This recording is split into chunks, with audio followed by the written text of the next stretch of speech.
தலத்தில் உலகண தொகுதி கழிப்பின் உணவழைப்பதென மலர் கமல கரத்தின் முனை விதிர் கவளைவாகும்.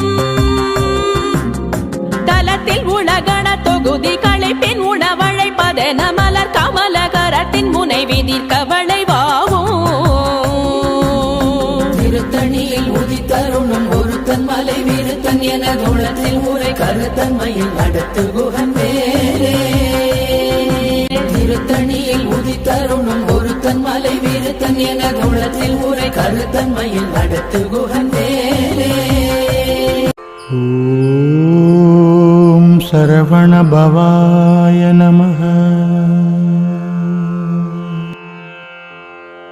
ஓம் சரவண பவாய நமஹ. ஓம் சரவண பவாய